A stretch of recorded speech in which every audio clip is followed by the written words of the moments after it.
Proportional to B, यही लिखा जाता है भाई लोग। हाँ sir. A is equal to, sir constant ले आया के बाई बी, मैंने कहा बहुत सही। K is equal to A B.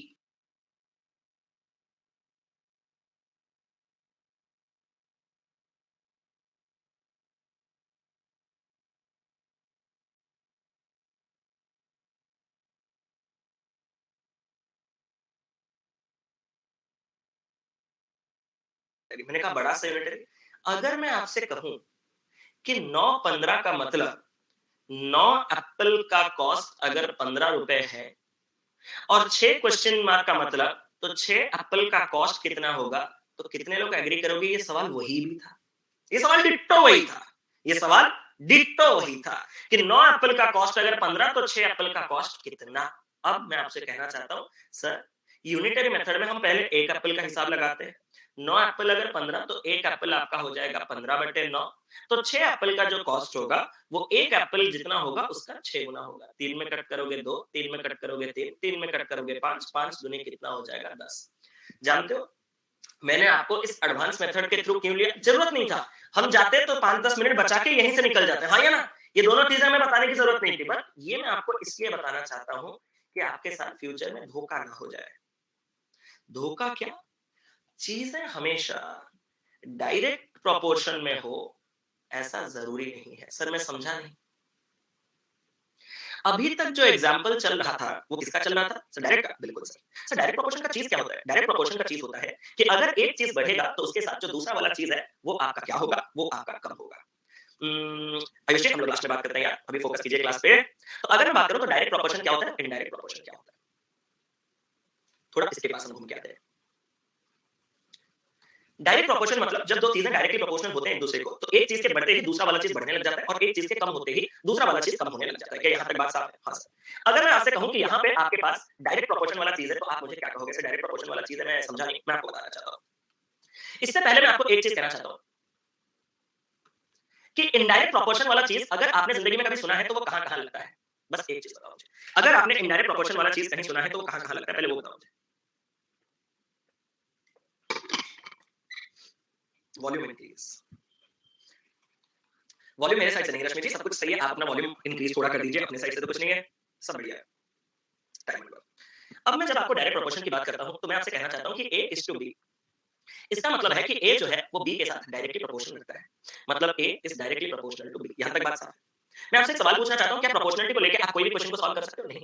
इस प्रोपोर्शनलिटी को बचपन में ही आपको हटाने के लिए कहा गया था, क्या इसको इक्वल टू में कन्वर्ट करने के लिए एक वेरी गुड कांस्टेंट लाया जाता है के। मतलब इससे मैं कह सकता हूं कि a is equal to constant b। और हाँ, जब मैं यहां पे बात कर रहा हूं पूरा प्री से लेके मेंस तक का, ये अभी पढ़ोगे तब जाके प्रोपोर्शनलिटी के बीच में जब मैं 5 से 6 भयंकर भयंकर सवाल मेंस लेवल के करवाऊंगा तो आपको ज्यादा प्रॉब्लम नहीं होगा। इसलिए मैं डे 1 से चीजों को साफ करता जा रहा हूं पूरा, ठीक है? जब मैं कहना चाहता हूं कि proportional to C is to D, तो यहां पे जब डायरेक्ट प्रोपोर्शन रखते हैं सी और डी तो C is directly proportional to D. तो यहां पे कहा जा सकता है कि सी को हटाने के लिए एक प्रोपोर्शन है तो यहां पे एक ही कांस्टेंट का इस्तेमाल किया गया होगा थ्रू। तो ये कितना हो जाएगा के और ये हो जाएगा डी। क्या मैं आपसे एक सवाल पूछ सकता हूं क्या सर कि यहां से अगर मैं आपको के का वैल्यू पूछूं तो आप मुझे क्या कहोगे? सर मैं तो आपको कहूंगा ये ए बाई डी। और यहां से अगर मैं आपको के का वैल्यू पूछूं तो आप कहोगे क्या? सर ये सी बाई डी है। और अगर एक के यानी कि कांस्टेंट अगर बराबर है तो उससे मैं ये कंक्लूड कर सकता हूं कि a by B is equal to C by D. हाँ सर। इससे मुझे अपने पुराने कंक्लूजन की याद आ गई कि a into D is equal to b into C. मतलब यहां से भी आप पापड़ बेल के ये पहुंच सकते हो क्या कि product of the extreme terms is equal to middle term. Sir गोल गोल मत घुमाओ सर, चिढ़ आ रहा है मुझे आपके। मैंने कहा क्या बता तो दिए थे, खत्म तो किए थे, अब क्यों? मैंने कहा इसके लिए नहीं, किसके लिए? इनडायरेक्ट प्रोपोर्शन के लिए आया हूं मैं। सर इनडायरेक्ट प्रोपोर्शन मतलब अगर ए बी और सी डी एक दूसरे के इनडायरेक्ट प्रोपोर्शन होंगे या फिर इनवर्स प्रोपोर्शन होंगे तो सर इनवर्स प्रोपोर्शन मतलब डायरेक्ट प्रोपोर्शन मतलब अगर मैं price Apple number of apples बढ़ा दूं तो एप्पल का कॉस्ट भी भाई साहब लगे हाथ बढ़ जाएगा। यही था ना कि 9 15 के साथ जो रिलेशन रख रहा था वो डायरेक्ट था कि एप्पल बढ़ाते ही आपका प्राइस बढ़ गया और एप्पल नंबर ऑफ एप्पल कम होते ही आपका जो प्राइस है वो डिक्रीज हो गया। लेकिन अब जो इनवर्स प्रोपोर्शन में हम पढ़ने वाले हैं वो क्या है? जब आप एक पर्टिकुलर डिस्टेंस को जाना चाहते हो और आपने अपने स्पीड को मान लो बढ़ा दिया तो आपका टाइम क्या हो जाएगा? कम हो जाएगा। और मान लो कि आप अपने स्पीड को कम कर दिए तो उसी पर्टिकुलर डिस्टेंस को जाने के लिए आपका टाइम क्या हो जाएगा? बढ़ जाएगा। मतलब यहाँ पे AB और CD अगर inverse proportional to each other होते हैं तो वहां पे क्या कंक्लूजन निकल के आता है? जरा एक बार घुमा देते हैं। Sir A is inversely proportional to B, यही लिखा जाता है भाई लोग। हाँ sir. A is equal to, sir constant ले आया A बाई B, मैंने कहा बहुत सही। K is equal to AB, खत्म कहानी, खत्म कहानी। C inversely proportional to D, okay sir.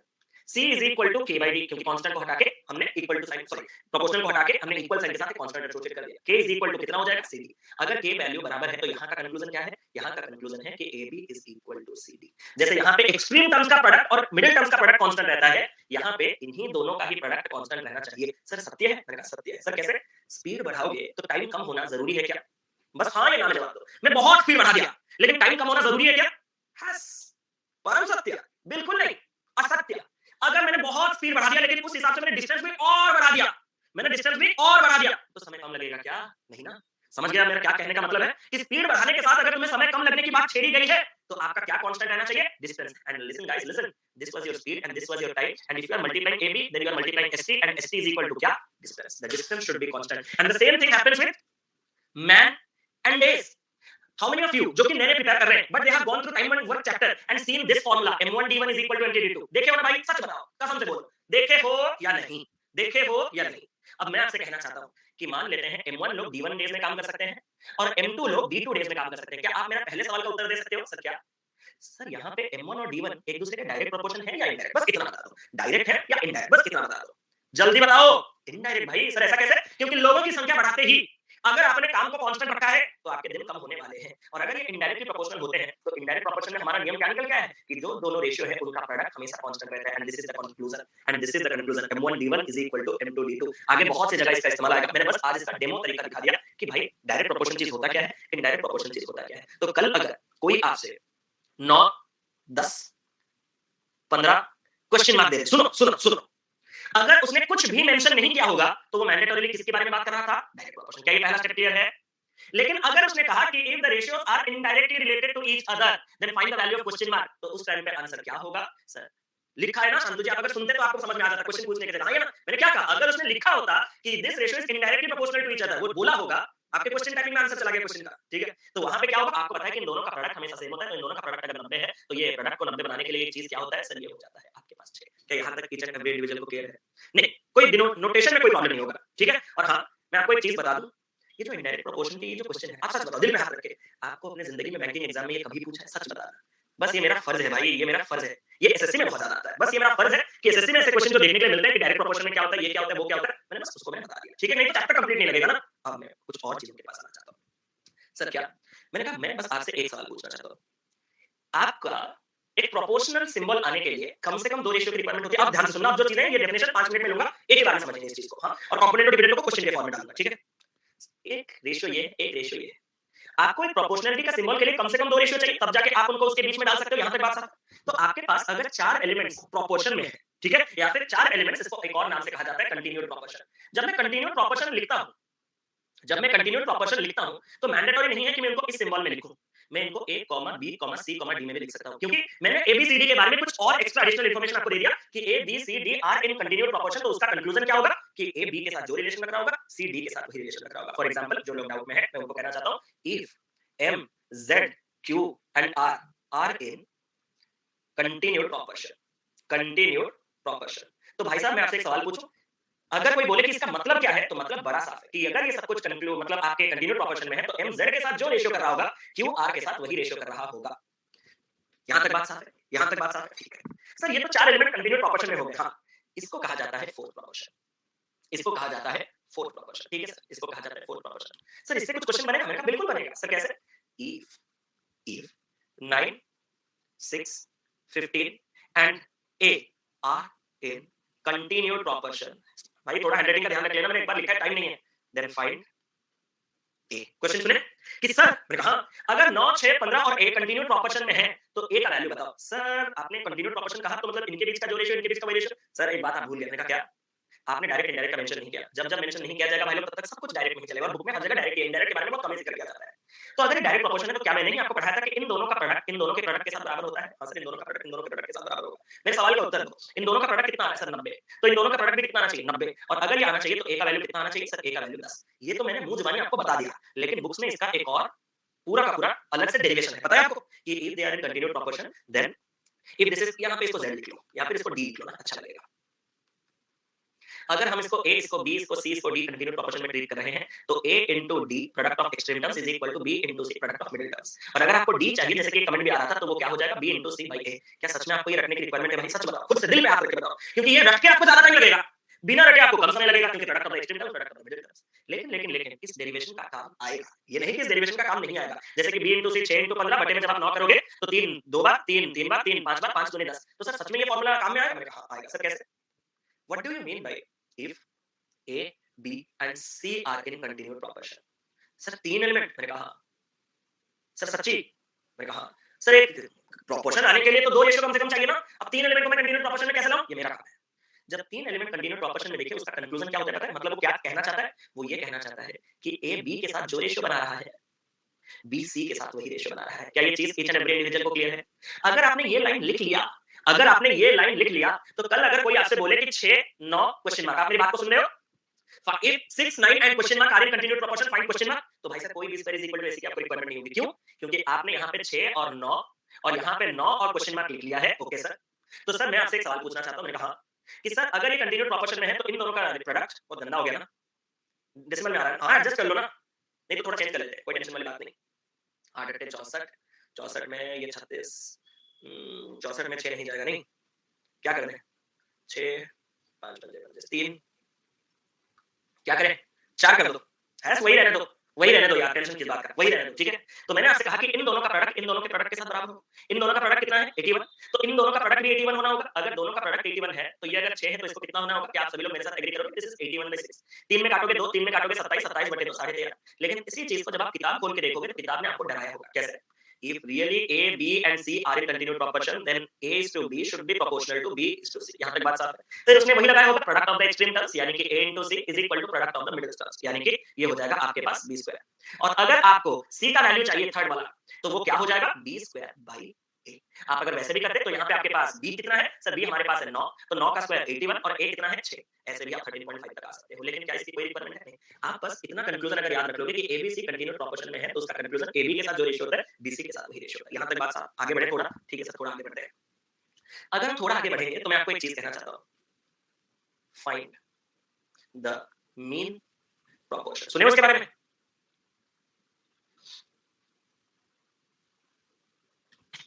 Find the mean proportion of A is to B। Sir mean proportion क्या होता है? अब देखो भाई साहब, दो चीज, ये तो एक रेशियो है, ये दो चीज मतलब एक रेशियो है। इसको कितना खींचूंगा भाई? 3 टर्म होते हैं, आप बीच वाले को इसके साथ उसके साथ दे देता। अब A भी है, B A के साथ A B के साथ वैसे ही रिलेटेड है, तो इनको कंटीन्यूअस प्रोपोर्शन में कैसे लिया जाए? तो मैं आपसे एक चीज कहना चाहता हूं। जब मैं मीन प्रोपोर्शन लाऊंगा, तो मीन प्रोपोर्शन अगर मैं M लिख रहा हूं, तो मैं एक M इनके बीच में इंट्रोड्यूस करने जा रहा हूं।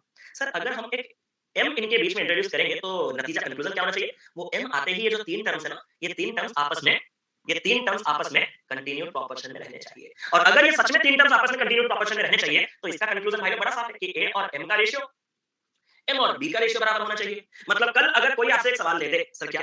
कि सर, मैंने कहा 6 और 9 का, मैंने कहा मुझे मीन प्रोपोर्शन बताइए, तो मैं उसको क्या कहूंगा? मैं उसको इतना कहूंगा कि सुन 6 9 और उसके बीच में एक नंबर को इंसर्ट कर। मैंने कहा फिर 6 और M के बीच में जो रेशियो है, M और 9 के बीच में वही रेशियो होना चाहिए। सर इन दोनों का प्रोडक्ट इन दोनों के प्रोडक्ट के साथ बराबर होना चाहिए क्या? मैंने कहा सर इन दोनों का प्रोडक्ट M स्क्वायर, कहीं इन दोनों के प्रोडक्ट 9 चौके 36, सॉरी 54 का कौन करेगा रूट ओवर?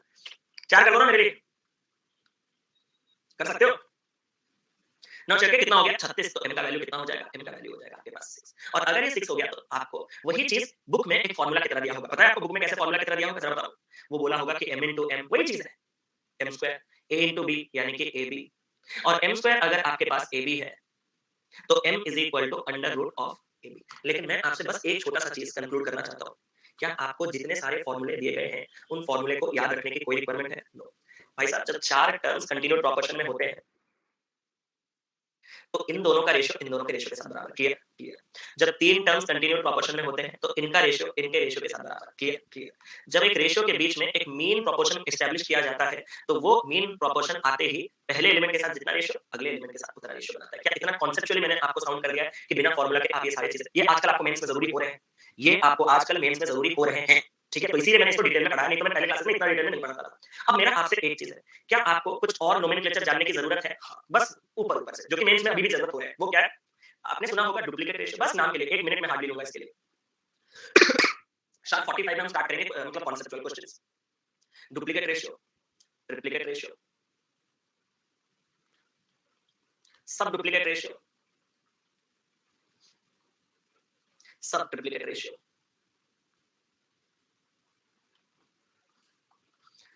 Compounded ratio. अब मैं आपसे एक चीज कहना चाहता हूं कि आपको अगर मैं गिवन रेशियो दूं, ध्यान से सुनना, ए इज टू बी, आप सुन रहे हो, मैंने आपको ए की फिक्स रेशियो दिया, ए इज टू बी। आप मुझे इसका डुप्लीकेट रेशियो बताओ, तो आप मुझे क्या कहोगे? Sir duplicate ratio A is to B का A square is to B square होगा। अगर मैं आपसे पूछूं कि सब डुप्लीकेट रेशियो क्या होगा, तो सब डुप्लीकेट रेशियो जो रेशियो गिवन है उसका स्क्वायर रूट होता है, यानी कि रूट ए। ए क्यूब नहीं, ट्रिप्लीकेट में ए क्यूब आओगे, थोड़ा ध्यान से देखो मैं क्या कह रहा हूं। Root B. ट्रिप्लीकेट रेशियो क्या होगा? ए का क्यूब इज टू बी का क्यूब, और सब ट्रिप्लीकेट क्या होगा? Cube root of A is to cube root of B. और कंपाउंडेड रेशियो क्या होगा? सिंपल, अभी के लिए कह रहा हूं, इसके बारे में मैं आपको ज्यादा अभी बताऊंगा नहीं, फ्यूचर में बताऊंगा। प्रोडक्ट ऑफ रेशियो फ्यूचर में हम इसके पास आएंगे वापस, मैं बोला हूं मतलब मैं इसके पास वापस आऊंगा, बस भरोसा रखो। यहां तक क्लियर? अब इतना अगर पढ़ाया हो चुका है तो आपको मैं एक सवाल पूछना चाहता हूं। सर एम वाला स्लाइड एक बार दिखा दीजिए, वो आप लोग थोड़ा सा, वो तो अभी लिखने की जरूरत नहीं है, आप उसको प्लीज बाद में लिखिएगा, अभी टेंशन नहीं लीजिए, अब बस ध्यान से सुनते रहिए, फ्यूचर के बारे में आराम से सुनते रहिए। अब मैं आपको एक ट्रेलर दिखाऊंगा, किसका? सबसे इंपॉर्टेंट चीज का, जो कि है बैलेंसिंग ऑफ रेशियो। जानते हो, जाने अनजाने आप डेली ये करते हो, जाने अनजाने आप डेली ये करते हो, लेकिन आपको पता नहीं चलता। जैसे कि मैं आपको एक सबसे छोटा कॉमन एग्जांपल दे रहा हूं, आज डे 1 है तो 0 लेवल पे रखूंगा, कल लेवल थोड़ा बढ़ाऊंगा, परसों लेवल थोड़ा बढ़ेगा, 5 दिनों में लेवल काफी ज्यादा बढ़ जाएगा, टेंशन ना लीजिए। अगर आपको कोई बोल दे कि a is to b आपके पास 2 is to 3 है, और b is to c मेरा फेवरेट एग्जांपल, आपके पास 4 is to 5, यहां तक बात साफ है, मैंने कहा अगर a is to b 2 is to 3 है और b is to c 4 is to 5 है, तो अगर आपको a is to b is to c निकालने के लिए कहा गया है, तो आप बहुत से तरीके जानते हो, है ना? बहुत से तरीके, एक नहीं, दो नहीं, मल्टीपल तरीके, बट मैं आपको सिर्फ दो ही तरीके बताऊंगा। मैं सिर्फ आपको दो ही तरीके बताऊंगा। पहला वाला जो रेशियो चीज है, बैलेंसिंग, जानते हो, अगर आपको फ्यूचर में अचानक जब मैं क्वेश्चन कराऊंगा तो आपको बैलेंसिंग ऑफ रेशियो ट्रिक लगा होगा, हाँ या ना? लेकिन जानते हो, बैलेंसिंग ऑफ रेशियो सबसे बड़ा बेसिक है इस दुनिया का, इससे बड़ा बेसिक और जिंदगी में है ही नहीं, हाँ या ना? बड़ा खूबसूरत सा बेसिक है। खूबसूरत सा बेसिक क्या कह रहा है कि अगर ए बी के बीच का ये रेशियो है, बी सी का रेशियो यही है, तो भाई साहब तुम जो बी हो, तुम यहाँ पे 3 और यहाँ पे 4 कैसे हो सकते हो? हाँ या ना? सिंपल सा सवाल है हमारा कि जो तुम बी हो, तुम यहाँ पे 3 और वहां पे 4 कैसे हो सकते हो? उसने मुझे जवाबी तौर पे कहा क्योंकि मैं रेशियो हूं, तो यहाँ पे मैं जिसके साथ रिलेटेड हूं उस हिसाब से मैं 3 पार्ट हूं, और यहाँ पे जो मैं हूं जिस रेशियो के साथ अटैच हूं उसके हिसाब से 4 पार्ट हूं। मतलब उसने मुझे कहा कि मैं जो सही हूं, गलत नहीं हूं। लेकिन मैं अपने जिद पे चढ़ गया, क्या? कि अगर मुझे ए बी सी के एक कॉमन रिलेशन एस्टैब्लिश करना है, तो मुझे बी को दोनों जगह बराबर करना होगा। कैसे? 3 और 4 का एलसीएम कितना होता है? 12। अगर मैं 3 को 12 करूँ तो ऊपर वाले रेशियो में मैं कितने का गुणा करूँगा? 4। और अगर मैं 4 को 12 बनाना चाहता हूँ तो नीचे वाले रेशियो में कितने का गुणा करूँगा? 3। क्या ऊपर वाला रेशियो आप सभी को 8:12 का मिला? हाँ सर। नीचे वाला रेशियो आप सभी को 12:15 का मिला? हाँ सर। मैं आपसे एक सवाल पूछना चाहता हूँ। सर इससे क्या साबित हुआ? ये साबित हुआ कि बी, ओके, तुम अगर 3 होते थे तो वो 2 हो रहा था, तुम अगर 4 होते थे तो ये 5 हो रहा था, लेकिन अगर तुम 12 होगे तो ए को कितना होना होगा? गारंटेड 8। बोलो हाँ या ना? और अगर तुम 12 होगे तो सी को गारंटेड कितना होना होगा? 15। मतलब आपके सामने आपका रेशियो हाजिर है। This is known as balancing of ratio. जो आपका टर्म दोनों की दोनों रेशियो में कॉमन है उसको बराबर बना दो और उनके बीच का एक यूनिफॉर्म रेशियो निकल के आ जाएगा। इसी चीज को जानते हो, आज मैं आपको धागा खोल के दिखा, आज मैं अलग ही मूड में हूं पढ़ाने के, आपने फील भी किया होगा। हम लोग इस क्वेश्चन को ऐसे भी करते हैं, नहीं यही करूंगा। कितने लोग मानोगे कि हम ये करते हैं कि एबीसी लिखते हैं और 2 3 यहाँ पे लिखते हैं एबी के नीचे, बीसी के नीचे 4 5 लिखते हैं, और सर फिर क्या करते हैं? मतलब मैंने कहा फिर क्या करते हैं? फिर जो आपका ये लाइन है ना उस लाइन को कंप्लीट करते हैं। मैंने कहा ठीक है, मतलब यहाँ पे एक नंबर चाहिए, यहाँ पे एक नंबर चाहिए, ये पहला स्टेप क्लियर है? हाँ सर। मैं आपसे एक सवाल पूछना चाहता हूँ, आप हमेशा हॉरिजॉन्टल लाइन ये आप हमेशा हॉरिजॉन्टल लाइन को देखना। उस लाइन में जो बक्सा आपका खाली है उसको उसके एडजेसेंट पास वाले नंबर से भर दीजिएगा। फॉर एग्जांपल ये ब्लैक है ना, इसको हम इसके पास वाले नंबर किससे भरेंगे? सर समझ नहीं आया। मैंने कहा ये लाइन देख रहे हो? हाँ सर देखा। ये बक्सा भरना है? हाँ सर। इसके आस-पास में उसी लाइन में कौन है नियरेस्ट? सर 4 है। यही कह रहे हो क्या? मैंने कहा इनको गुणा कर दो 8, इनको गुणा कर दो 12 और इनको गुणा कर दो 15 और आपका आंसर आपके सामने होगा। बहुत से लोग खुश हो गए होंगे, सर यही तो चाहिए था। जिंदगी का असली मजा तो यही है। मैं आपको एक चीज बताना चाहता हूँ। क्या आपने क्या किया? आपने वो देखा? सर क्या? आपने 3 into 4 करके जो 12 किया है, वो 3 into 4 12 और 4 into 3 12 है। क्या ये step each and every individual को क्लियर है? ओके सर ठीक है। आगे आपने जो ये 2 में 4 का गुणा किया है और जो आपने 5 में 3 का गुणा किया है वो क्या? सर 2 में 4 का, ओके, 5 में 3 का गुणा, मतलब ये उसी बैलेंसिंग का एक शॉर्टकट नतीजा, कंक्लूजन, जैसे एलिगेशन। एलिगेशन का पहले बेसिक बना था, मैंने आपको बेसिक मतलब बताऊंगा, चलो आगे बताऊंगा। बेसिक से उन्होंने देखा कि जितने बार रख दो तुम्हें ये टर्म इधर लेके वो टर्म उधर लेके माइनस करने से आंसर आ रहा है, तो क्यों ना इनको सजा के लिख के माइनस कर देंगे। वही चीज है कि सर अगर मुझे यहाँ पे 4 और यहाँ पे 3 मल्टीप्लाई करना है तो क्यों ना इस 3 को यहाँ और इस 4 को यहाँ रख दें, तो काम बन ही जाएगा, वही चीज बनेगा। ये दोनों आपस में गुणा हो जाएंगे 12 और ये 2 जिसके साथ गुणा होना चाहिए उसी के साथ होगा, ये 5 जिसके साथ गुणा होना चाहिए उसी के साथ होगा। तो आप इसके लिए ये भी जानना जरूरी है, क्यों? क्योंकि फ्यूचर में आपको बड़े-बड़े नंबर्स भी दे सकते हैं। फॉर एग्जांपल मैं आपके सामने एक सवाल रख रहा हूं और मैं ये उम्मीद करता हूं कि आप लोग अभी भी पेन नहीं उठाए, अच्छा लगेगा मुझे दिल से। आपके पास एक सवाल मिला, ये सवाल आपने देखा? हाँ सर। आपने देखा कि a to b आपके पास कितना रेशियो रखा है? ध्यान से सुनिएगा। सर a to b हमारे पास 3:4 है और b to c हमारे पास 5:2 है। ध्यान से देखिएगा। मैंने आपसे बस एक सवाल कहा, क्या? कि दोनों में कॉमन एलिमेंट क्या है? तो तुमने कहा बी। यहाँ पे और यहाँ पे भी क्या होना चाहिए? बराबर। 4 और 5 का एलसीएम कितना होता है? 20। तो ऊपर वाले 4 को 5 करने के 20 करने के लिए 5 का गुणा, नीचे वाले 5 को 20 करने के लिए 4 का गुणा। ऊपर वाला रेशियो निकल के आया 15, 20 और नीचे वाला रेशियो निकल के आया 20 और 8। और फाइनली मैंने एक कंक्लूजन ड्रॉ किया, वो क्या है? वो ये है कि बी तुम अगर 20 बन जा रहे हो ना, तो सारा का सारा टेंशन ही खत्म हो जाता है। सर कैसे? ए को 15 बनना पड़ता है और सी को 8 बनना पड़ता है। क्या ये जो मैंने समझाया वो सबके दिमाग में खूबसूरत तरीके से छप चुका है? हाँ सर। सर लेकिन वो दूसरा वाला मेथड थोड़ा ज़्यादा, मैं आपको तो पता है मैं तो ट्रिक्स कॉन्सेप्ट पे थोड़ा ज़्यादा बिलीव करता हूँ, तो मेरे लिए थोड़ा प्लीज़ दोबारा वो वाला मेथड ठीक है। क्या मैंने एबीसी लिख लिया? एबी के नीचे 3 और 4 लिख लिया। बीसी के नीचे 5 और 2 लिख लिया। अब इस लाइन में यहाँ पे कितना डालूँगा? 4 और इस लाइन में यहाँ पे कितना डालूँगा? 5। कितना हो गया? 15। कितना हो गया प्रोडक्ट? 20। कितना हो गया प्रोडक्ट? 4 दूनी 8। क्या वही रेशियो आ गया? तो इस तरीके से आप इन क्वेश्चंस को कर सकते हो। अब मैं आपसे एक सवाल पूछना चाहता हूँ, पूछो सर। इसने मुझे एक सवाल दिया A:C। अब देखो तुम इस तरीके से निकालो या इस तरीके से निकालो, वंस मैं ABC का रेशियो निकाल दूँ, तो मुझे A और C के बीच का रेशियो खूबसूरत दिख रहा है। कितना है भाई लोग बताना? 15:8 इधर भी देखो या 15:8 इधर भी देखो। तो वंस मैं इनके बीच का एक यूनिफॉर्म रेशियो निकाल दूँ, तो A:C निकालने में मुझे कोई प्रॉब्लम नहीं होगा। लेकिन अब मेरा गेम बदल चुका है। मेरा अब आपसे एक सवाल है, क्या सच में AC निकालने के लिए ABC का रास्ता लेना मैंडेटरी है? क्या AC का रेशियो निकालने के लिए आपको ABC के थ्रू जाना मैंडेटरी है? नहीं ना। क्यों? मैं आपसे एक सवाल पूछना चाहता हूँ। अगर सच में आपके पास A:B 3:4 है और B:C 5:2 है, तो पहले मैं आपसे इसका एक छोटा-सा कंक्लूजन पूछना चाहता हूँ कि जो A:B है, इसका जो दूसरा मीनिंग निकल के आता है, क्या ये यही है भाई लोग? हाँ सर, मीनिंग तो यही है। और जो B:C का मीनिंग है, क्या ये यही है? हाँ सर, ये तो यही है। अगर मैं इन दोनों को मल्टीप्लाई कर दूँ, सर कहीं आप कंपाउंडेड रेशियो की तो बात नहीं कर रहे? मैंने कहा वो बात की बात है। अगर मैं मल्टीप्लाई कर दूँ तो कंक्लूजन क्या आएगा सर? आपने AB के बीच के रिलेशन को BC के रिलेशन के साथ मल्टीप्लाई कर दिया, तो BB कट के आपको जो रिलेशन है वो सर AC के बीच। सर सच्ची? मैंने कहा हाँ। सर दिखाओ दिखाओ जरा। AB की जगह कितना डाल दूँगा? 3 4 ओके सर। BC की जगह कितना डाल दूँगा? 5 2 सर। मैजिक सर, हाँ हाँ, मिरेकल मिरेकल। 15/8 जो रेशियो आपको यहाँ मिला था। तो मतलब आप जब क्रोनोलॉजी में रेशियो रखे हैं, आप मेरे पॉइंट को समझ रहे हो? क्रोनोलॉजी मतलब AB, BC, CD, DE पूरा सीक्वेंस में रखे हैं। उस टाइम पे जब आप कंपाउंडेड रेशियो निकालते हो, कंपाउंडेड रेशियो क्या होता है? Product of ratio. तो भाई साहब नियम कहता है क्रोनोलॉजी में ये सब कट के पहले रेशियो का पहला एलिमेंट और लास्ट रेशियो का लास्ट एलिमेंट के बीच का रिलेशन ही निकल के चला आता है। तो जिंदगी में कभी भी आपको सबसे पहले टर्म और सबसे लास्ट टर्म के बीच का रिलेशन चाहिए, तो बेवकूफों की तरह पूरा रेशियो के थ्रू मत जाना। आप उनका कंपाउंडेड रेशियो निकाल सकते हो। अगर मैं आपसे कहूं कि यहाँ पे आपके पास एक रेशियो है, AB 2:3, BC 4:5 और CD 3:4। मैं पहले कौन से बीट का आंसर दूंगा? Beat number 2। सर क्यों? मजा आता है मुझे। बीट नंबर 2 कहता है कि AD का रिलेशन कितना होगा सर? अगर मैं AB कौन सा वाला 2 3 ओह सर अगर मैं AB, BC और CD को मल्टीप्लाई कर दूं, तो आपके कहे मुताबिक ये सारे टर्म्स कट के मुझे A और D पहले और आखिरी टर्म के बीच का रिलेशन मिल जाएगा। मैंने कहा सर पहला जो A/D है वो 2/3 है, दूसरा B/C है वो 4/5 है, तीसरा C/D है वो 3/4 है। सर 3 3 के साथ कटा, 4 4 के साथ कटा, सर ये 2/5 है। अब थोड़ा चेक कर लेते हैं। अब भाई साहब जब इतने सारे रेशियोज को बैलेंस करने की बात कही और आपको ABCD निकालना है, तो क्या वहां पे एक एक को बैलेंस करके जाना अच्छा लगेगा क्या? नहीं ना। तब मैं ले सकता हूं वो वाला अप्रोच। कौन सा वाला अप्रोच सर? मैं A, मैं B, मैं C और मैं D लिख लूंगा। AB के नीचे 2 3, BC के नीचे 4 5 और CD के नीचे 3 4 लिख लूंगा। ठीक है। अब भरना है जगह। अब सर अगर मुझे जगह भरना है, तो आप इस लाइन में किसको डालोगे? सर पूरा का पूरा जहां तक खाली है 3 डालूंगा। और इस लाइन में यहाँ पे सर एडजस्टमेंट में तो 5 मैंने कहा यहाँ सर यहाँ पे तो 4 है। यहाँ सर यहाँ पे 3 और यहाँ पे आपके पास 3 है। मैंने कहा सुनो, आप सबको मल्टीप्लाई करने में लग गए हो 4 या 12 12 दूनी 24। लेकिन मैं आपको एक और चीज़ भी पढ़ाना चाहता हूँ, जो कि हमने सक्सेसिव में पढ़ा भी था। क्या? आप इतने मेहनत करके यहाँ पे 2 4 3 लेके आओगे, आप इतना मेहनत करके यहाँ पे 3 4 3 लेके आओगे, आप यहाँ पे इतना मेहनत करके 3 5 3 लेके आओगे, 3 5 4 लेके आओगे। और अगर आपको ये पहले से ही पता होता कि यार सारे लाइन में 3 कॉमन है यार, 3 इतना मेहनत नहीं करना था। तो आप खाली 3 3 3 3 सारे लाइन से कट करके 2 into 4 से भी इसी 2 into 4 8 तक पहुँच पाते। Okay sir. 4 into 3 12 में भी इसी 12 तक पहुँच पाते। Okay sir. 15 15 और यहाँ पे 20 और यहाँ पे आपके पास 20। तो ये रेशियो आपके पास कितना हो गया? 8:12:15:20। सर सब गलत हो गया। मैंने कहा क्या? सर देखो ना, इस रेशियो के हिसाब से तो A:D जो पहला और आखिरी एलिमेंट वो 8 20 आ रहा है। हमारा तो गलत है। मैंने कहा एक बार 4 में कट करके देखने की कृपा करोगे? सर 4 हाँ, हाँ सर सही है सर 2:5 बिल्कुल सही है सर। मैंने कहा तो इस तरीके से हम इसको कर सकते हैं। एक बीच में एक बड़ा खूबसूरत सा कमेंट आ रहा है सर 4 कट करो। 4 कट करने के लिए नहीं होगा।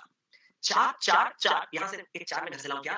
हर एक कॉलम में जो कॉमन है। ऐसे में तो 2 भी कट जाएगा, 5 सब कट जाएगा, लास्ट को 1 भी नहीं बचेगा। आप बोलोगे सर कुछ बचा नहीं, तो 0 ही क्यों ना ले लिया जाए? ठीक है? तो ऐसा नहीं, हर एक टर्म में जो कॉमन होगा, हर एक कॉलम में जो कॉलम मतलब कॉमन होगा, उसी को अरे पूछते रहिएगा, पूछेंगे तभी जाके आपकी चीजें सुधरेंगे। अब हम इस रेशियो के पास आते हैं। इस रेशियो के इसका मैं आपको पेन लगाने के लिए दे रहा हूँ थोड़ा समय। देखते हैं आपका दिमाग कहाँ चल रहा है, एक बार बना के देखो। सर A:D सक्सेसिव होगा क्या? सक्सेसिव जब हम वो पढ़ रहे थे देखिए नोमेनक्लेचर अलग-अलग है। उनका जैसे कि एडजेसेंट एक जगह इस्तेमाल होता है, कंसेक्यूटिव एक जगह इस्तेमाल होता है, मतलब तो एक ही है ना?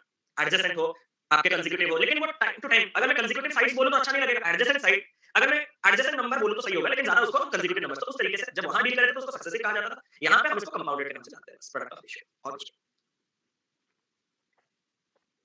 मतलब सेम ही है।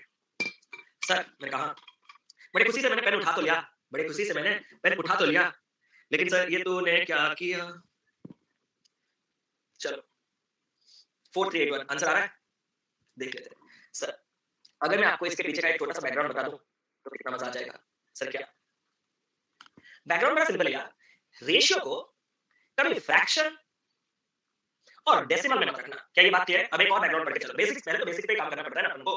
तो अगर मैं आपको कोई रेशियो दे दूं, फॉर एग्जांपल 7, यहाँ पे 15, 10 और यहाँ पे 21, सपोज मैंने दे दिया, बात साफ है। तो इस रेशियो को मैं खूबसूरत बनाने की पूरी कोशिश करूंगा। सर खूबसूरत कैसे बनाओगे, मुझे भी दिखाओ जरा। न्यूमरेटर को न्यूमरेटर के साथ कट कर सकते हैं, 7 3 times, okay sir. Denominator denominator के साथ कट कर सकते हैं, 5 3 टाइम्स, 5 2 टाइम्स। एंड अल्टीमेटली आप इस पूरे रेशियो जब फ्रैक्शन में होता है उसको क्रॉस मल्टीप्लाई कर सकते हो। मतलब कभी भी अगर आपको a by b is to cd दिखा तो इसका मतलब ad is to bc होता है। तो यहाँ पे एलसीएम मत लेना भाई, यहाँ पे एलसीएम लोगे तो प्रॉब्लम, मतलब ज्यादा थोड़ा लेंथी नहीं हो जाएगा। यहाँ पे एलसीएम नहीं लेना जब दो दो टर्म्स की बात आती है, तीन तीन टर्म्स में एलसीएम अच्छा आता है, लेकिन दो टर्म्स में cross multiplication is the finest approach to do. 2 into 1 बताओ, 3 into 3 बताओ, 2 is to 9। सर अगर सच्ची में इतना आसान है, जरा इस पे थोड़ा अप्लाई करके दिखाओ, मैं दिखाता हूं, ध्यान से देख रहे हो? हां सर, 3 में कट किया 2 बार, 3 में कट किया 3 बार, 5 में कट किया 2 बार, क्रॉस मल्टीप्लाई किया 4, क्रॉस मल्टीप्लाई किया 1 into 3 3। खूबसूरत, जल्दी बताओ, क्लियर है? जितने लोग सेशन देख रहे हैं क्लियर है, एक बार हमसे करके बता दो, रेडी? सर मैंने कहा 7 से इसको कट करेंगे 2 बार, 3 से कट करेंगे 3 बार, 3 से कट करेंगे 4 बार, 3 एकम 3, 4 दूनी 8। खूबसूरत खूबसूरत। 3 में कट करेंगे सर ये जाएगा 2 बार, 5 में कट करेंगे ये जाएगा 4 बार, ये पूरा का पूरा 4 दूनी 8 बन गया और ये पूरा का पूरा 1 बन गया। सर बहुत अच्छा लगा। मैंने कहा अच्छा अभी शुरू हुआ है। सर कैसे? सर अभी पूरा का पूरा रेशियो निकालने का अभी तो आपने टेक्निक बता दिया ना, मैं कर दूंगा सर, मैं 4 3 3 में सजा चुका हूं सर, मैं मल्टीप्लाई कर रहा हूं सर, आप करने दो। जरूरी नहीं है। अब एक चीज और सीखो। सर क्या? क्या इसका b और इसका b बराबर है? ओहो हां सर।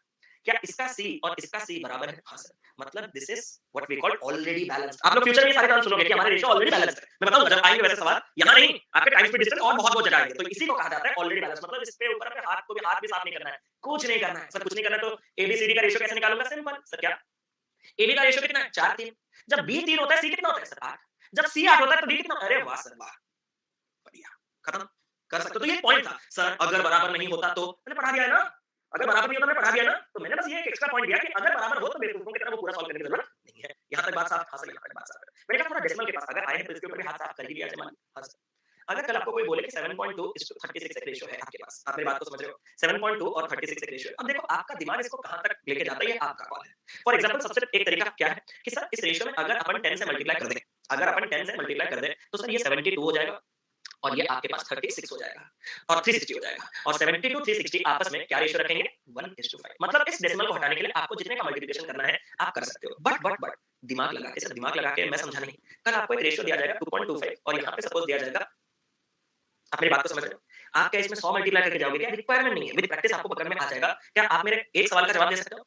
आपको ये 0.25 गंदा लगा? हाँ सर गंदा तो लगा। कितने बार 0.25 आ जाएगा आपको मजा आ जाएगा? सर 4 बार। मैंने कहा क्यों? क्योंकि 0.25 4 बार हो जाएगा तो 1 बन जाएगा। मैंने कहा 4 मल्टीप्लाई कर दें। सर मैंने कहा क्या हुआ? सर 0.5 का तो भी कुछ देखो। भाई साहब जितने बार में 0.25 बैलेंस हो जाएगा, 0.5 भी तो बैलेंस हो ही जाएगा ना, क्योंकि 2.25 से 1.5 बनता है, तो पूरे रेशियो को 4 से गुणा कर दो।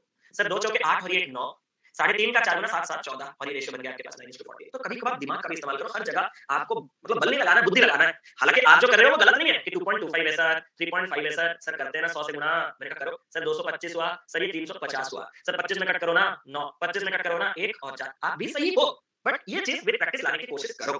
ठीक है? भाई लोग क्लियर? आगे बढ़ें? चलो। अब हमारे पास क्या है? अब हमारे पास ये चीज़ है।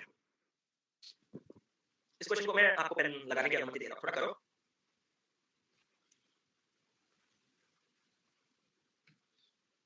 आरटीसी में बताऊंगा आप लोगों को डीआई के क्लासेस के बारे में आगे फ्यूचर में, जब क्लासेस स्टार्ट होगा मैं आप लोगों को बता दूंगा पक्का। ठीक है? अगर इंस्टेंट दिमाग में ना आए तो 100 वाला सही है प्रीतम भाई। ठीक है? अगर इंस्टेंट दिमाग में ना आए तो 100 वाला बहुत सही है। 20 42 9। अब देखो इस क्वेश्चन में क्या सीखने को मिलेगा। स्टार्ट करें? ठीक है सर स्टार्ट करो। आपके पास ये 3/5x है, 2/7y है, 4/3z है और आपको रेशियो चाहिए xyz। एडवांस के बाद में पहले बेसिक। उसने जो मुझे 3/5 of x is equal to 2/7 of y और is equal to 4/3 of z दिया, मैं उसी का ही हेल्प लूंगा इस क्वेश्चन को सॉल्व करने के लिए। कैसे? ये जो सारे वैल्यूज बराबर है क्या इसको मैं k ले सकता हूं? अरे बताओ। हाँ सर ले सकते हो। अगर मैं इसको k ले लूंगा तो आप मुझे एक सवाल का उत्तर दे सकते हो सर क्या? अगर 3/5 x k के बराबर है तो x का वैल्यू कितना होगा? सर ये 3/5 उधर उलट के 5k/3 हो जाएगा। पहला सवाल, पहला स्टेप क्लियर है सभी का? हाँ सर, क्लियर तो है। लेकिन सर दूसरा वाला, अगर 2/7 y k के बराबर है, तो y का वैल्यू सर 7k/2 सर। हाँ सर, समझ गया, समझ गया। मैंने कहा और सर अगर ये 4/3 z k के बराबर है, तो z का वैल्यू 3k/4 होगा सर, 3k/4। मैंने कहा सर लेकिन ये xy z हम निकाले क्यों सर? मैंने कहा क्योंकि तुम्हें रेशियो जो चाहिए वो x:y:z का चाहिए। ओह सर, समझ गया। सर इसको अभी डालने से कोई बेनिफिट होगा? मैंने कहा हाँ होगा। सर कैसे? अगर मैं सारी के सारी चीजों को k के फॉर्म में लिख सकता हूँ और रेशियो एस्टैब्लिश करने जा सकता हूँ, तो हर जगह से k चला जाएगा भाई लोग, हर जगह से k चला जाएगा। सर k तो चला गया, लेकिन ये गंदगी छोड़ के गया सर। मैंने कहा अब जो आप लोग उस टाइम पे बोल रहे थे ना, अब मैं बता रहा हूँ। जब 3-3 रेशियो मतलब 3-3 टर्म्स रेशियो में होते हैं और उस टाइम आपके पास फ्रैक्शन, सॉरी 3-3 एलिमेंट्स रेशियो में फ्रैक्शन का रूप लेके होते हैं, तो उस फ्रैक्शन को एलिमिनेट करने के लिए आपको एक काम करना है। सर क्या? सर डिनोमिनेटर को हटाना है। मैंने कहा कैसे हटाएं? सर मैं बताता हूँ। इन डिनोमिनेटर का एक एलसीएम ले लेते हैं। मैंने कहा कितना? सर 12, और इस 12 को मल्टीप्लाई कर देते हैं सर। मैंने कहा मल्टीप्लाई करने से 12 क्या होगा? सर हर जगह के डिनोमिनेटर उस 12 को कैंसिल कर देंगे और रेशियो से डिनोमिनेटर हट जाएगा। मैंने कहा स्मार्ट आदमी हो। 3 से काटोगे 4, 5 चौके हो जाएगा 20, ओके सर। 2 से काटोगे 6, 7 छके हो जाएगा 42, ओके सर। 4 से काटोगे 3, 3 दिया कितना हो जाएगा? 9। 24 से भी होगा। 7 करोड़ चाहिए सिल्वी जी? हाँ? 24 से भी होगा, 36 से भी होगा, सब से होगा। लेकिन 24 जाने के बाद फिर से 2 में कौन कट करेगा? आप? अरे हाँ या ना? 24 में जब आप मल्टीप्लाई करते तो ये 40 या 84 और ये 18 होता ना, फिर से 2 में आप ही कट करते। तो जितना छोटा नंबर लोगे, उतना आपको कम कटिंग करना पड़ेगा महाराज। ठीक है सर, हम कम कटिंग वटिंग महाराज कर ही लेंगे सर। सर मैंने कहा एडवांस क्या मेथड है? मैंने कहा सच बताओ क्या आपको ये स्टेप लिखने की जरूरत है? नो। क्या आपको ये 3 चीजें लिखने की जरूरत है? नो। क्या आपको के भी लिखने की जरूरत है? सर नहीं लिखूंगा तो आंसर कैसे निकालूंगा? मैं बताता हूँ ना। जब आपको कोई भी चीज ऐसे फॉर्म में दिया जाए, ओके ओके ओके, और बोला जाए कि x/y/z निकाला, आप मेरी बात को सुन रहे हो? तो आप जो x के कोएफिशिएंट लगे हुए हैं ना, इनको उल्टा दो। सर क्या आप ये कहना चाहते हो कि 5/3, 2/7 को उल्टा के 7/2 और 3/4 को उल्टा के 4/3? मैंने कहा सही पकड़े हैं। सर फिर हमने इनका जब एलसीएम लिया, सर हम सब जब ने क्या मैं बोल रहा हूँ, इनका एलसीएम लिया तो एलसीएम कितना आ गया? 12, 12 सब काटापीटी करने के बाद ये कितना आ गया? 20, 42 और 9। सर मैंने कहा हाँ, ऐसी चीजें सही में जरूरत आते हैं क्या? मैंने कहा ये तो जरूरी आएगा। सर कैसे? आपने एक सवाल सुना है, thrice the investment of A is equal to 4 times the investment of B and 5 times the investment of C. फिर उनके टाइम पीरियड के बीच में भी ऐसा रिलेशन दे देगा, फिर इन्वेस्टमेंट आप ढूंढते रहना रेशियो वगैरह। तो उसी जगह आप अगर इस टेक्निक को लगाओगे तो आप बड़े खूबसूरत तरीके से इस क्वेश्चन को कर सकते हो। तो ज्यादा जरूरी ये वाला है। सर आप जो बताए हैं मैं उसको फॉलो करने जा रहा हूँ, सही होगा तो? मैंने कहा क्या? सर जब ऐसे जगह उसने एक्स वाई जेड का रेशियो मुझे कहा, तो सर आप ही ने तो कहा था इसके जो भी कोएफिशिएंट लगे इसको उल्टा कर देना। मैंने कहा उल्टा कर दो। सर ये 1/3 हो गया, सर ये 1/4 हो गया, सर ये 1/5 हो गया। क्या यहाँ तक बात साफ है? कोई बोला नहीं, लेकिन मैं मेरा डायलॉग वेस्ट कर दिया। अगर कोई बोलता ना सर हाइट लगा दो, मैं हाँ मालूम है, चल अपनी बात को मत सिखा, उस टाइप का डायलॉग बोलता। चलो कोई, आप लोग मेरे डायलॉग भी खा जाते हो। चलो, वो तो मैं खा गया। सर मैंने कहा हाँ। सर 3 टर्म्स है इस रेशियो में। मैंने कहा सर सारे के सारे फ्रैक्शन, सारे के सारे फ्रैक्शन, तो सर इस फ्रैक्शन के डिनोमिनेटर का एलसीएम हटाना ही पड़ेगा। मैंने कहा कितना आ रहा है एलसीएम? सर 5 के 20 into 3 60 हो जाएगा सर। 1/3 ऑफ 60 सर 20 हो जाएगा। 1/4 ऑफ 60 सर ये 15 हो जाएगा। 1/5 ऑफ 60 सर ये 12 हो जाएगा और रेशियो इतना आ जाएगा। मैंने कहा सुनो, मैं आपसे कुछ कहना चाहता हूँ। सर इस स्टेप को थोड़ा धागा खोल के देखेंगे? हाँ सर देखेंगे। 1/3, 1/4, 1/5। एक्चुअली में ये जो 60 एलसीएम आया, ये कहाँ से आया? सर 3 into 4 into 5, क्योंकि ये सारे के सारे कोप्लान नंबर्स थे, तो इनके एलसीएम में इन तीनों का प्रोडक्ट करना पड़ा। क्या आप मेरी बात से सहमत हो? जल्दी से बताओ, धागा खोल के दिखा रहा हूँ। Basics basics basics. जब आपने 1/3 इस नंबर का किया होगा, तो क्या आपने फील किया कि 3 3 को काट के यहाँ पे 4 into 5 रह गया होगा? Okay sir, okay. जब आपने 1/4 इस नंबर का किया होगा, तो 4 4 कट गए होंगे और यहाँ पे 3 into 5 रह गया होगा? Okay sir, okay. 5 5 कट के यहाँ पे 3 into 4 रह गया होगा? Okay sir, okay. क्या मैं आपसे कुछ सवाल पूछ सकता हूँ? हाँ सर। अगर ये सच में 3x is equal to 4y is equal to 5z है, तो आपके पहले वाले जगह 4 into 5 मतलब 3 को छोड़ के बाकी 2 नंबर का बना है। ओके। जो 3 into 5 है, वो इस 4 को हटा के बाकी 3 और 5 का प्रोडक्ट है। ओके। और लास्ट में जो 5 है उसको छुपा दो। अब छुपाने का मतलब समझे? हाइट, इसको छुपा दो और बाकी 3 और 4 का गुणा कर दो। मतलब सर ये हो जाएगा आपके पास 20 और ये हो जाएगा आपके पास 15 और ये हो जाएगा आपके पास 12। यही कहना चाहते थे क्या? मैंने कहा सर एक और बात प्लीज प्लीज। मैंने कहा सुनो, 5x is equal to 6y is equal to 7z कर सकते हो? हाँ सर। इससे x is to y is to z का रेशियो निकाल। हाँ हाँ सर, मैं निकालूंगा सर। मैंने कहा कैसे? सर 5 को छुपाओ 7 6 42। मैंने कहा बहुत सही। 6 को छुपाओ 7 5 35। मैंने कहा और सही। और 7 को छुपाओ 5 6 30 और सही। क्या ये चीज ईच एंड एवरी इंडिविजुअल जो ये सेशन देख रहा है बेसिक के साथ उसका क्लियर है? बेसिक के साथ अगर बताना होता तो मैं बहुत तरीके से बता सकता, लेकिन क्यों हो रहा है, क्या हो रहा है, जब आप वो चीज जान जाओगे ना, तो प्रैक्टिस के साथ आपके ज़हन में ये चीज घुस जाएगा। ठीक है सर, बड़ा मजा आया अभी तक। ये चीज हमने कर लिया सर, अब आगे बढ़ते हैं। मैंने कहा बहुत हो गया खेल, अब असली मजा स्टार्ट करते हैं। सर पॉइंट को पॉइंट से कैंसिल कर सकते हैं। हाँ हाँ हाँ, ये बड़ी अच्छी बात कही है सर। बेवकूफ बना रहे हो ना? मैंने कहा बेवकूफ। सर 2.25 3.5 था। मैंने कहा सर पॉइंट के बाद एक एक डिजिट कट करके इसको 22.5 35 लिख सकते हैं? मैंने कहा फिर 10 का गुणा करके कर सकते हैं। अरे ये मैं सोचा कि आप लोग कर लोगे। Question number 1 fast. अब देखते हैं। 20 मिनट पूरा एनर्जेटिक 20 मिनट भाई, ठीक है? 20 मिनट पूरा एनर्जेटिक 20 मिनट, सब कुछ सीखेंगे, मजे से सीखेंगे। 3 गहरे गहरे कॉन्सेप्ट सीखेंगे। कितने? 3 गहरे गहरे कॉन्सेप्ट।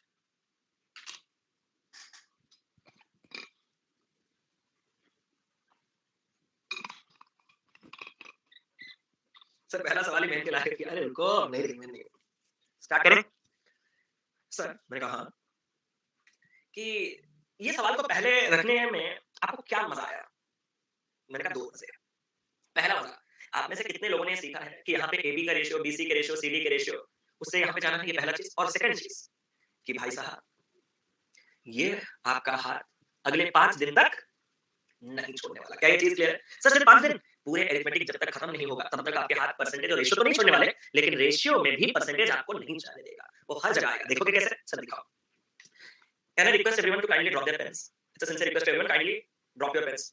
कम से कम बिगिनर्स आप तो प्लीज छोड़ ही दो, ठीक है? बहुत ऊपर जाओगे, नहीं तो सीधा ऊपर जाओगे। वांटेड वाला डायलॉग। चलो। The bag contains a certain number of red, yellow, orange and blue balls. एक बैग में certain number of red, yellow, orange और blue balls है। The number of red balls is equal to 120% of the number of blue balls. क्या मैं आपसे पहला सवाल पूछ सकता हूँ? How many of you recall that 120% is 6 by 5? If no, then write 120 upon 100 and 20 में कैंसिल करके 6 by 5। क्या यहाँ पे बात साफ है? हाँ। तो मैंने कहा कि जो रेड बॉल्स की संख्या है ना, वो आपका 120% यानी कि 6 by 5 टाइम्स है ऑफ किसका? Blue balls. क्या ये पहला step each and every individual clear? रख दो, ठीक है सर, रख दिया। आगे, number of yellow balls is 50% of the number of red balls। Sir जो येलो बॉल्स में 50% यानी कि हाफ है किसका? रेड बॉल्स का। क्या ये चीज क्लियर है? Okay sir, okay. 40% of the number of orange balls is equal to 60% of the number of blue balls। Sir 40% मतलब 2 by 5, मैंने कहा ओके। of orange balls मतलब O is equal to 60% मतलब 3 by 5, मैंने कहा ओके। of blue balls, मैंने कहा okay. Sir इतना सब कुछ दिया और लास्ट में बोला difference between number of orange and red balls is 50। Find the total. मैंने कहा करते हैं कुछ आप बिल्कुल चिंता ना करो। सर कैसे करेंगे? सर कैसे?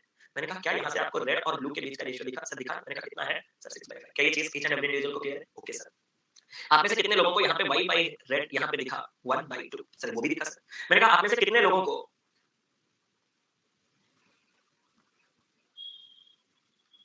सर ये भी दिख गया? यहाँ तक बात साफ है। अब सर आप ध्यान से हम क्वेश्चन को पढ़ेंगे। 15 जो डिफरेंस है वो है किसके बीच में? ऑरेंज और रेड। क्या मैं कुछ भी करके ऑरेंज और रेड के बीच का रेशियो एस्टैब्लिश कर पाऊंगा कुछ भी करके? हाँ सर। मैंने कहा सबसे पहले ये ऑरेंज रेड चीजें ज्यादातर आपको दिख कहां रहे हैं? सर ऑरेंज के लिए तो ये दिख रहा है। मैंने कहा ठीक है अकेला, और रेड के लिए सर दोनों दिख रहे हैं। मैंने कहा सुनो, ऑरेंज के साथ ये ब्लू नहीं लगा रहना चाहिए। सर ब्लू नहीं लगा रहना चाहिए? मैंने कहा नहीं। सर ब्लू को हटाना पड़ेगा क्या? मैंने कहा सर कैसे हटाए? इसके साथ। सर क्या कर क्या रहे हो सर, दिमाग खराब हो रहा है। मैंने कहा सुनो, अगर मैं इस रेशियो को उल्टा कर दूं और इसको 2/3 लिख दूं तो क्या होगा? सर क्या होगा? मैं तो कुछ समझा नहीं। अगर मैं आर और बी और ओ रेशियो को मल्टीप्लाई कर दो। क्या बात कर रहे हो सर? बी कट के आर और ओ के बीच का रेशियो? सही में? सच्ची? मैंने कहा सच्ची। सर आरबी के बीच का रेशियो 6/5, इसीलिए तो पढ़ाया था सब कुछ। और ब्लू और ऑरेंज के बीच का रेशियो 2:3। और जब ये लोग कटे तो ये गया आपका 2 और ये रेशियो आ गया आपके पास 4:5। क्या मैं ओहो ऐसे करके बहुत मेहनत होना होगा अभी। चलो एक बार वैसे कर देते अच्छा होता, क्योंकि सब पूछ लिया ना। ये अगर खाली कुछ पूछता तो मैं ऐसा कर लेता। चलो कोई नहीं, फिर भी भाई आया है तो खाली हाथ नहीं जाएगा, ठीक है? प्यार के दो मीठे यूं झिलमिलाएंगे। चलो मेरे साथ। सर कैसे? सर अगर अपन का ये जो डिफरेंस एक पार्ट का है, मैंने कहा ये जो डिफरेंस एक पार्ट का है, सो ये एक पार्ट आपके पास 15 है। क्या आप मुझे तुरंत एक बात बता सकते हो ये 4 पार्ट कितना हो जाएगा? इसमें तो किसी को कोई प्रॉब्लम नहीं होगा। 16 60 और ये 75। आपके पास मैंने सुना है 4 किस्म के गेम होते हैं। आपने रेड और ऑरेंज का काम कर दिया, बस येलो और ब्लू चाहिए ना भाई? येलो और ब्लू चाहिए ना? तो येलो लाओ ना यहाँ से। सर कैसे? रेड का हाफ होता है येलो। तो अगर रेड 60 है तो येलो कितना? सर 30। और ब्लू ऑरेंज में रेशियो 2:3। अगर ऑरेंज 75 3 पार्ट तो 2 पार्ट कितना? 50। तो सर आप अगर सारे टोटल बॉल्स की बात करो तो वो मैं निकाल लूंगा। मैंने कहा कैसे? सर 30 60 90 90 50 140 और 75 215। लेकिन जब उसने टोटल पूछा है तो आप टोटल वाला रेशियो भी निकाल देते तो ज्यादा बेहतर होता। आप इधर से जाओ उधर से जाओ, मेरे को थोड़ा कुछ सिखाना तो मैंने सिखा दिया। उम्मीद करता हूं कि रेशियो के साथ आप थोड़े बहुत अब कंफर्टेबल होने लगे हो। हां, खासकर सबसे इंपॉर्टेंट चीज कि जो हम अब तक पढ़े थे A B C D ratio, उसका रोल क्या आता है, क्यों आता है, कैसे आता है, वो तो देख लिए होंगे। आगे बढ़े, आगे बढ़े। इस सवाल में कुछ और चीजें सीखेंगे। इस सवाल में हम सीखेंगे कंपोनेंटो डिविडेंडो क्या होता है, उसको कैसे लगाया जाता है, शांति से देखेंगे। और बताओ भाई लोग क्या हालचाल है आप लोगों का? मुझसे कोई बात नहीं कर रहा, खाली पढ़ रहे हो? मैं तब से पढ़ाई जा रहा हूँ, कोई बात नहीं कर रहा मुझसे, अभी भी नहीं कर रहा, अभी भी सब क्वेश्चन में लगे। सलमान भाई का डांस देखा आपने? भैया नहीं हो देखना जी। बिल्कुल नहीं, बिल्कुल नहीं। ठीक है, मेरे भाई को क्या क्या करवा रहे हैं, क्या करवा रहे हैं मेरे भाई को? वो टाइम डिस्टेंस कब आएगा? वन वीडियो जरूर जल्दी आएगा। देखा नहीं गया सर, मुझसे नहीं। गिव अवे का रिजल्ट बताते हैं, अभी तो एक ही दिन हुआ है, थोड़ा टाइम लगेगा, बताते हैं। ठीक है, स्टार्ट करें? ठीक है सर। क्वेश्चन को किए, ये सभी लोग मेरे साथ घूमे हो। आंसर कितना है? लिखा है सर, आप खोलना से हो क्या? हाँ बिल्कुल, डिस्ट्रिक्ट तो खोल रही है। 20000 एमजी एक आंसर बोला, सी 20000। चलो देख के आते हैं, घूम के आते हैं, क्या 20000 इस सवाल का सटीक उत्तर है? हाँ, सी भी बहुत से लोग भी आ रहे हैं। आप लोगों को मैं कुछ कहना चाहता हूँ। हाँ सर कहो। आपको अगर कभी भी a by b 3/2 मिला होगा, आप मेरी बात को समझ रहे हो? तो अगर मैं आपसे कहूं कि a plus b भाई a माइनस b कितना होगा? तो आप मुझे क्या कहोगे? सर a को 3 ले लेते हैं, b को 2 ले लेते हैं, 3 प्लस 2 5, 3 माइनस 2 1। क्या ये चीज ईच एंड एवरी इंडिविजुअल जो ये सेशन देख रहा है उसका क्लियर है? पहला स्टेप कि अगर आपको a by b 3/2 दिया है तो a और b का सम और a और b के बीच के डिफरेंस का जो रेशियो है वो कितना हो जाएगा? 5:1 हो जाएगा। क्या मैं इस चीज को समझाने के लिए आपको आया हूं? नो, मैं रिवर्स समझाने के लिए आया हूं। सर रिवर्स मैंने कहा अगर कल आपको कोई a प्लस b और a माइनस b का रेशियो 5:1 दे दे, सर 3:2 मैंने कहीं देख लिया, मैंने कहा चुप करो मैं बताता हूँ कैसे लाते हैं। ठीक है सर, आप एक काम करना, आप जब a प्लस बी और a माइनस बी को ऐड करोगे, कोई मुझे बता सकता है कि जब मैं a plus B, very good, बहुत अच्छे, नहीं बहुत लगता है, बिल्कुल सही। तो सर ये b b कट के 2a रहता है, मैंने कहा ओके। और जब मैं a प्लस बी से a माइनस बी को हटाऊं तो सर ये ब्रैकेट जब खुलेगा ना तो ये माइनस a बन जाएगा और ये प्लस b बन जाएगा, सर ये 2b बन जाता है। मैंने कहा तो फिर इनका रेशियो जब मैं निकालूंगा तो 2 2 कट के मुझे a और b का रेशियो आ जाएगा। सर सच्ची? मैंने कहा सच्ची। तो मतलब जब आपको a प्लस बी और a माइनस बी से नॉर्मल a बाई b को भी जाना है ना तो आपको नॉर्मल क्या करना है? इनको ऐड 6, इनको सब्ट्रैक्ट 4, बट 6 4 2 से कटेगा तो 3 2 होता है, वही तो है भाई। अरे वही तो है भाई, क्या ये चीज क्लियर है? तो मतलब जिंदगी में कल अगर कोई आपसे बोले कि x plus Y by X minus Y 7 और 2 है, 7 और 2 है, तो x और y का रेशियो कितना है? तो आप डरना ना, ऐड करो 9 माइनस करो 5। क्वेश्चन खत्म हो चुका है। हाँ सर क्वेश्चन खत्म हो चुका है, मैंने रीजन के साथ आप लोगों को बता दिया। ठीक है सर, ठीक है, ठीक है सर, ठीक है।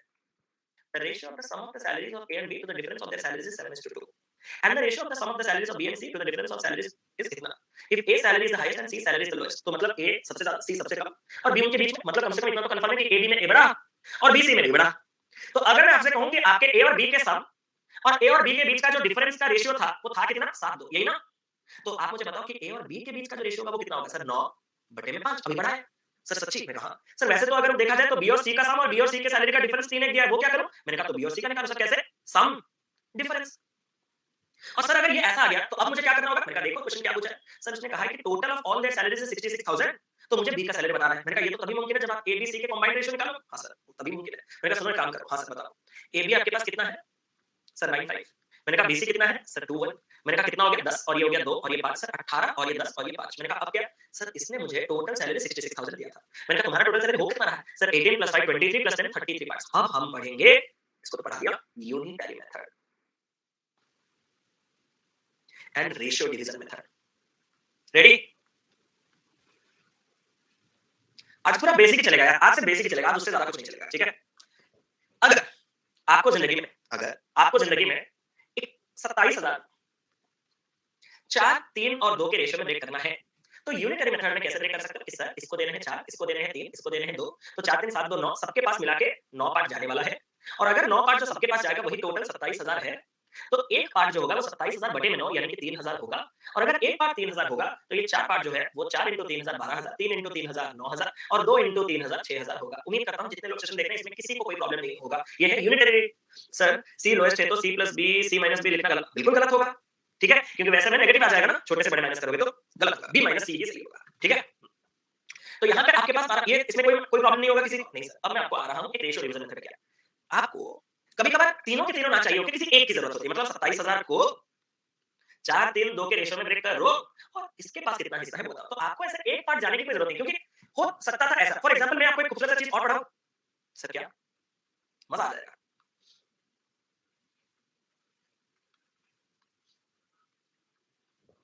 म्यूजिक। समझ गए मैं क्या कहना चाहता हूं भाई लोग?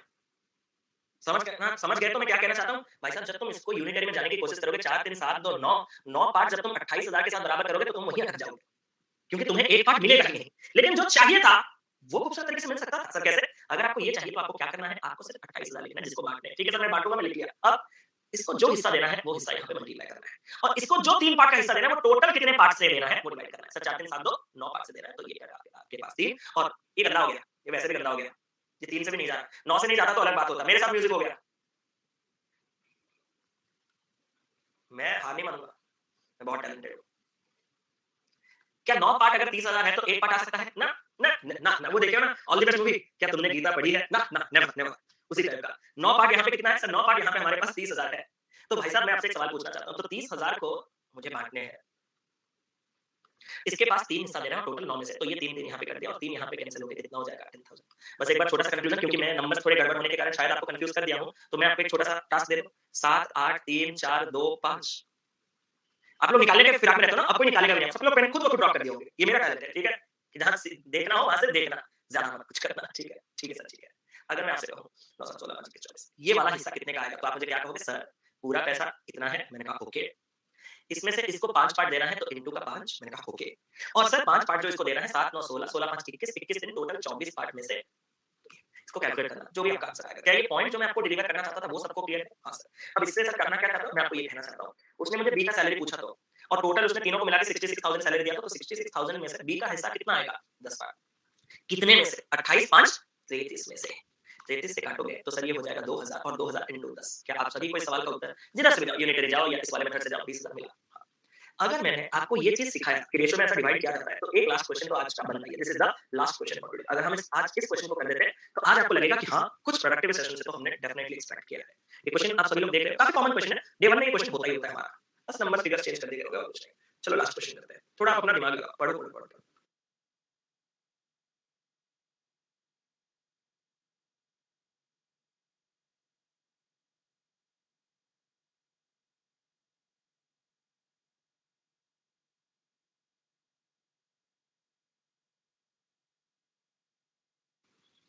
अरे सीखने में भी क्वेश्चन से दम होने चाहिए ना तभी तो सीखने में मजा आएगा। आपने इस क्वेश्चन को सभी लोगों ने पढ़ा कि भाई साहब कुछ ना कुछ तो बांटने वाली बात चल रही है। कुछ ना कुछ तो रेशियो में डिवीजन वाली बात चल रही है। मैं उसी चीज को एक्सप्लेन करके जाऊंगा।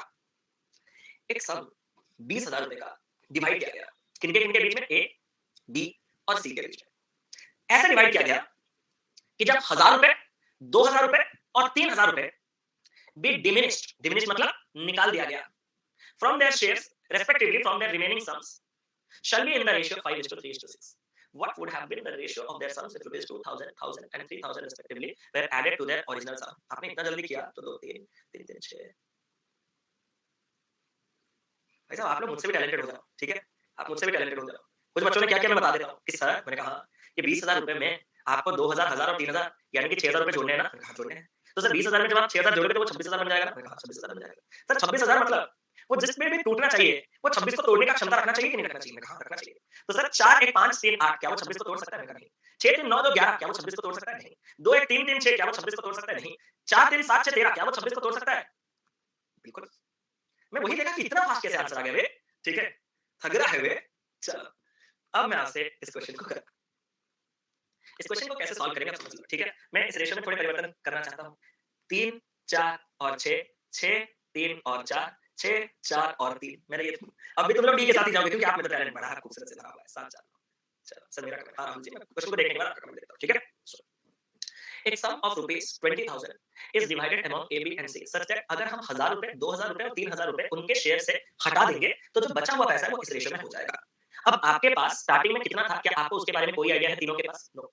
लेकिन क्वेश्चन कह रहा है कि इसके पास जो था बिगिनर लोग भाई लोग आप उन दूसरों के मजे मस्ती आप बस तेरा कहां से आया वो सोच रहे हो क्या? जिंदगी में कभी आगे नहीं जा सकते। 5वीं क्लास के बाद तुम्हें पता चल जाएगा सब कुछ। तो आप उनके साथ मत जाना। आप मेरे साथ ही रहो।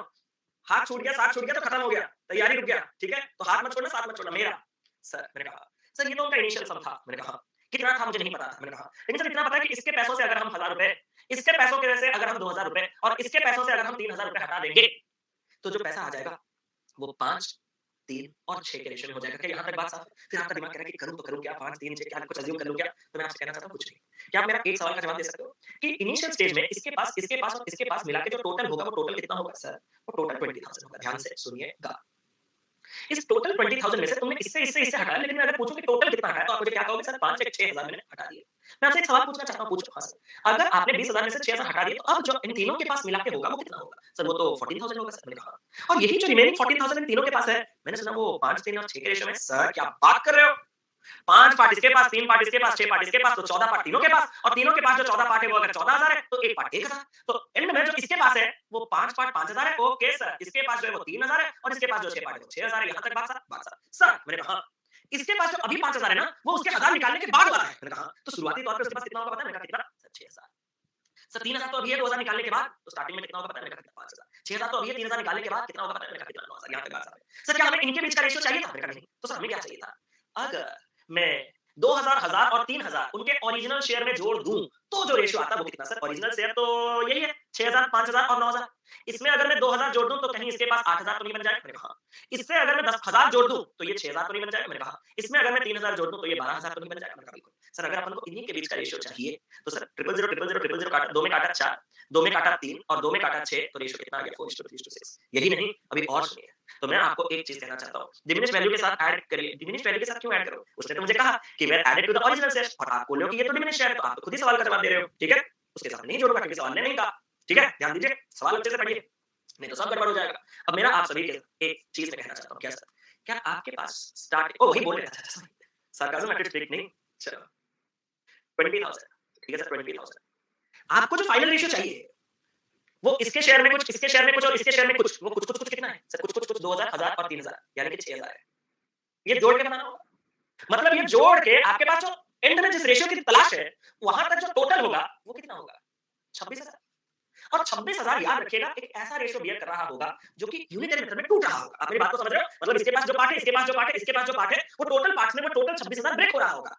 अब बात अलग है कि आपका 26,000 अगर मैं बात करूँ कि वो 13 से भी जा रहा है, आपका 26,000 और किससे जा रहा है? 5 से भी जा रहा है। मतलब अगर मैं एक ऑप्शन ऐसा रख लेता, हालत खराब नहीं हो जाता क्यों? क्योंकि 26,000 5 पार्ट में भी तो ब्रेक होता है। आपका 26,000 2 3 5 10 पार्ट में भी तो ब्रेक होता है भाई। इसमें भी तो ब्रेक होता है। आपका 26,000 13 पार्ट में ब्रेक होने का मतलब आपका जो क्वेश्चन का आंसर था कितना था? 4 3 6 इसमें भी तो ब्रेक हो रहा है। लेकिन इत्तेफाक से जो हमारे ऑप्शंस थे वही हमारा सारा काम कर गए इस क्वेश्चन में। 26,000 8 में ब्रेक हो रहा है। अरे! आप लोगों ने टैलेंट तो लगा लिया लेकिन 26,000 8 से ब्रेक हो रहा था। है ना? 4 5 3 8 उसमें ब्रेक हो रहा था। आपने थोड़ा ज़्यादा शक्तियाँ लगाया वो अलग बात है कि खूबसूरत ब्रेकेज किसमें आ रहा है। हाँ या ना? ये भी जब आप फ्यूचर में पढ़ोगे तो खूबसूरत ब्रेकेज का भी आपको आइडिया लग जाएगा कि एक पार्ट जो है वो भी बेहतरीन बनना चाहिए। 1000 2000 1500 4000 ऐसे। एक part 1275 I don't like it man. I don't like it. एक पार्ट 1388 गंदा। ठीक है? तो आपने अपना दिमाग लगाया लेकिन बहुत अच्छा है। तो ये चीज़ें आप ध्यान में रख सकते थे। उम्मीद करता हूँ कि पहला क्लास एक पहला क्लास की तरह लगा होगा। बहुत ज़ीरो लेवल से हमने बेसिकली सीखा। स्लो एंड स्टडी हमने बहुत सी चीज़ें कवर किया। एंड ऑफ द डे में आपके बहुत सी चीज़ें आप जब सेल्फ स्टडी करोगे ना तो मैंने पंक्ति से नहीं पढ़ाया आपको। मैं कंटीन्यूअस सबसे पढ़ा रहा हूँ अगर आपने ध्यान दिया होगा। मैं कंटीन्यूअस सबसे पढ़ा रहा हूँ आप लोगों को सारी चीज़ों को बेसिक से बारीकी से बता रहा हूँ। और हाँ, अगर मुझे सीधा क्वेश्चन पे जाना होता ना ओके नंबर्स इन इंग्लिश चलो मैं उसका थोड़ा हैबिट रखूँगा। पहले वो हुआ था। पहले वो होता था आपने अगर फ़ील किया होगा तो अगर आपने स्टार्टिंग में यूट्यूब के वीडियो देखे पूरा पुराना वाला क्योंकि हमारा यहाँ मतलब मेरा जो बैकग्राउंड है वो ओडिया है। तो ओडिया में हमारे नंबर्स इंग्लिश में हम लोग बोलते थे और हम भी इंग्लिश में।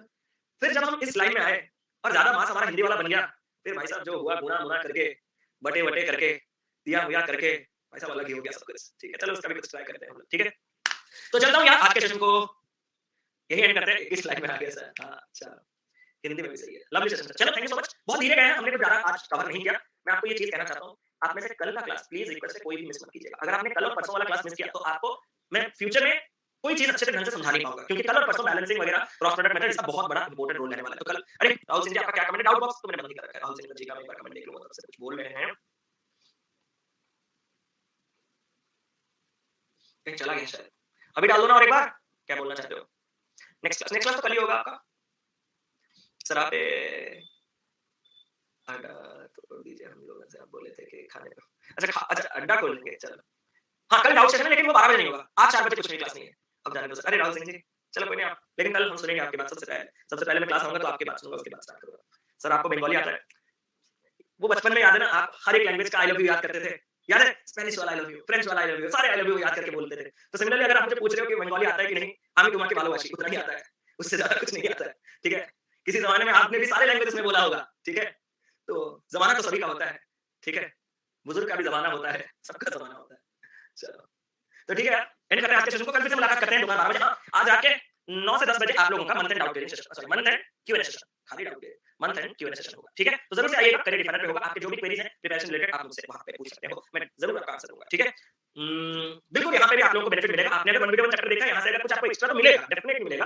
बट थोड़ा समय देना पड़ेगा। मतलब जितना टाइम दोगे उस टाइम के हिसाब से आपको कुछ ज़्यादा नहीं मिलेगा क्योंकि मैंने ऑलमोस्ट वहाँ पे भी सब कुछ पढ़ा है, यहाँ पे थोड़े-थोड़े नई-नई चीज़ें पढ़ेंगे। लेकिन वो थोड़ा-थोड़ा चीज़ कब आएगा, कौन से दिन आएगा, वो तो पता नहीं चलेगा ना। अगर मैं बोल देता कि वो सारे नई चीज़ें लास्ट दिन आएगा तो अलग बात होता। लेकिन हर दिन छोटे-छोटे तरीके से आएंगे, पूरा समय देना होगा आपको। ठीक है? तो चलता हूँ। Thank you so much. Love you all. Take care. God bless you. Have a nice day. Thank you.